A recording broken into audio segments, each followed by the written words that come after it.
صباح الفل على حبايبي، ازيكم عاملين ايه؟ وحشتوني جدا جدا. النهارده احنا هنعمل ترتيبات في المطبخ عشان في حاجات انا مشتريات جايباها وعمرتها معاكم.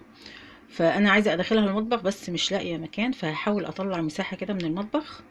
اغير حاجات عشان ادخلها. تعالوا اوريكم الحاجات اللي في السفره بره على السفره مضايقاني، فهحاول اوسع واغير حاجات في المطبخ عشان ادخلها. يلا بينا نشوف.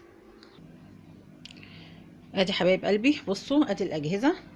ده برج التوابل ومكنة الزبادي والقلاية والحاجة رمضان اللي انا جايباها. دي المشتريات اللي احنا جبناها مع بعض اهي. هنركب بقى النهارده المفرش الخيامي، وهنرص المطبخ وهنرتبه وهعدل فيه حاجات شوية، لان في حاجات انا كتير جايباها. دي هنركبها وهنشيلها برضو دي بتاعت حاجة رمضان اهي. وقت. المهم حبايبي، هنخش وهنغير في حاجات في المطبخ ونظبطه كده. يلا بينا نشوف هنعمل ايه. هحاول كده مبدئيا يا حبايبي اغير نظر مكان الدولاب، وهحط الترابيزه دي. هحاول اجيبها هنا، هتديني وسع لغايه هنا كده بره مساحه.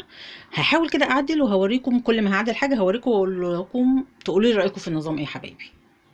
هنبدا الاول من البلكونه. هغيرها وهركب مفرش على الرف اللي فوق وهظبط كده حاجات فيها. يلا بينا. اول حاجه معايا حبايب قلبي، بصوا ده الورقه بتاعت. بصوا انا هشيله. انا كنت عامله معاكم الحرف ده والباقي بصوا يشال بسهوله معاكم. بصوا من ورا هنكتب كده. هنثبت بقى القطع. بصوا بقى مكان الدهون والحاجه، مكان الفرن بولعه. هصبن كل ده طبعا معاكم. والشفاط بصوا هنغسله وهننزله. وهغير البلكونه الفرش بتاعها والستاره، وهظبط كده وهوريكم هنعمل ايه مع بعض يا حبايبي. بصوا بقى ورا البوتاجاز عامل ازاي يا حبايبي عشان ما عملتوش. بصوا من فوق نضيف بس الجزء اللي من تحت الفرن. بصوا اللي بيطلع من عند الفرن عامل ازاي رواسب وناشفه جدا، ناشفه قوي. فانا عامله خلطه جباره، ما بحطش اي حاجه. بصوا كل اللي بعمله ده عباره عن ليمون. بجيب الليمون بعصره، باخد القشر بتاعه بحطه في الفريزر، بطلعه بحط عليه كوبايه ميه، وبحط عليه معلقه بيكنج باودر او معلقه كربوناتو ومعلقه ملح ليمون بس. بصوا من غير اي حاجه، ولا حطيت صابون ولا حطيت اي حاجه. كل اللي بعمله بصوا اهي الفرشه كده بالسلك قصدي. بصوا باخد جزء كده. بصوا يا حبايبي شايفين؟ بصوا انا بعمل بالراحه اهو. بصوا في ثانيه. بصوا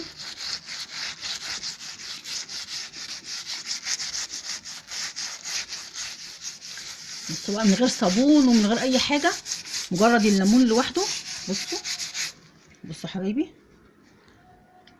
بصوا نضفتها ازاي. بصوا جميله جدا. سحر سحر الخلطه دي والله، وهم يا جماعه وهم. يعني من غير صابون ومن غير اي حاجه. بصوا الجزء ده من الجزء اللي تحت عامل ازاي. هكملها كلها الحيطه وهوريها لكم حبايبي. بصوا حبايبي بقى منظر الحيطه. بصوا ادي كل اللي كان وحش خالص. بصوا عامل ازاي من غير نقطه ميه. يا دوبك لما بليت القماشه ومسحتها بيها الفوطه بتاعت المطبخ. بصوا بصوا حبايبي عامل ازاي زي الفل. مش عايزه بتحطي لك في ميه وسقعه وبهدله، لا انت بتبلي الفوطه وبصي. بصي لمعان. يلا بينا نشوف هنعمل ايه تاني ونخش على البلكونه. ايه رايك حبايبي؟ بصوا بقى انا بحاول اجيبها كده واجيبها كده. يعني انا جبت دي الترابيزه اللي كانت جنب البوتاجاز الناحيه التانية، كنت عامله عليكم في كورنر. انا نقلتها الناحيه التانية كده وزقت البوتاجاز عشان احاول استغل الضلفه دي ودي. كانوا مقفولين الدرج والضلفه دول كده كانوا مقفولين من جوه البوتاجاز، مش ما بستعملهمش. فانا عايزه احط حاجه في رمضان عشان تكفي معايا. فانا حطيت الترابيزه دي، الضلفه تحت بتتفتح، هحط فيها حاجات مركونه اللي هنا هنقلها، وهحط هنا حاجه رمضان، وهنا هحط لكم في كورنر فوق، وتحتها هنا كده. وهظبط وهنزل الميكروويف والقلايه. هحاول ايه اظبط كده واشوف. وهنا يا حبايبي بصوا هنا البلكونه دي الغساله مكانها اهي. ودوت الدولاب هحاول اظبطه عشان ما يقوصش، عشان كنت قلت لكم قبل كده البلكونه مش مظبوطه. فانا هرفعه لفوق كده واظبط على قد ما اقدر. ايه رايك يا حبايبي؟ بصوا ده الدولاب حطيته كده جنب في البلكونه. الستاند انا نقلته هنا. بصوا حطيت عليه حاجات هنا، رفعته وحطيت عليه السباترا والحاجه. وتحتها الزيوت والتربو. بصوا ركبنا الستاره فوق، صبنا الحيطه. هنا بقى انا جبت الترابيزه دي هنا مكانها وحطيت فيها الحاجات اللي مركونه. وهنا الميكرويف هحط عليه برضو مفرش وهظبطه. وانا فضيت هنا تحت هحط فيها حاجات رمضان اللي انا جايباها اللي انا مش لاقيه لها مكان. هنا الكوفي كورنر هحط تحتيه هنا القلايه وبقيه الحاجه هظبطها. بصوا بقى الكركبه انا لسه بوضب حاجه حاجه كده وهنشوف هنعمل ايه. وادي حبايبي، بصوا حبايبي زي ما انتم شايفين كده اهو. نزلت الميكرويف عشان استعملها يبقى عليه كتير الفتره اللي جايه. ورصيت عليه الحاجه، العلب بتاعه المخبوزات والكاتل والحاجه حطيتها اهي. حطيت على مفرش خيامي، بدأنا اهو. هنا بقى الحاجات دي انا هبدأ افضيها. هطلع الحاجات العادية الكوبايات وهحط الازايز وحاجة رمضان هرصها اهي يا حبايبي.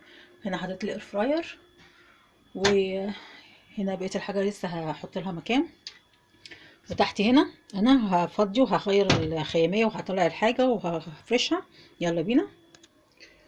ادي حبايبي طلعنا الحاجة من الكراتين اهيت، الكوبايات والازايز.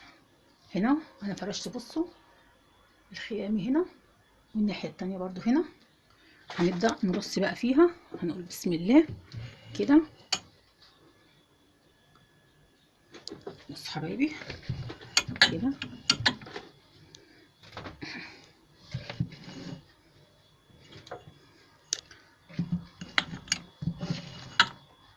هكملها بقى كلها وهطلع الازايز فوق واوريها لكم.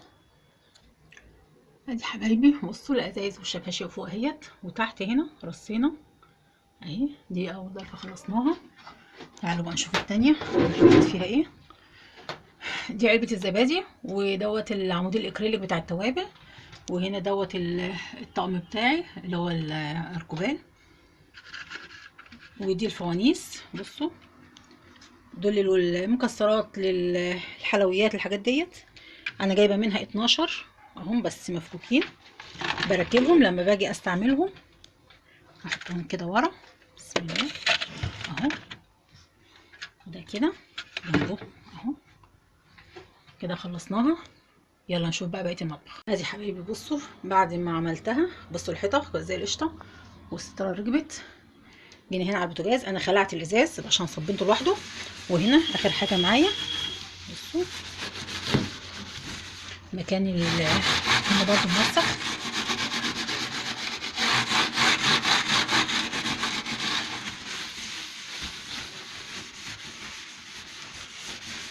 اصبنه بقى كله واركبه. ادي كده حبايبي البوتاجاز الصبن وخلصته. معلش بقى الفيديو طول مني، استنوا الجزء التاني بكره في الجوله في المطبخ كله. هوريك انا عملت ايه وغيرت ايه وحطيت ايه مكان ايه. ظبطته بقى تحفه ما شاء الله حلو قوي. هظبط فيه حاجات وهوريه لكم كده. استنوني في الفيديو التاني والجزء التاني بحاجات جميله قوي هتعجبكم يا حبايبي. لو جيت لغايه هنا شير واشتراك ولايك في القناه، واشتراك في القناه ولايك حبايبي عشان يعني يوصلكوا كل جديد مني. وهتلاقوا حاجات هتبهركم.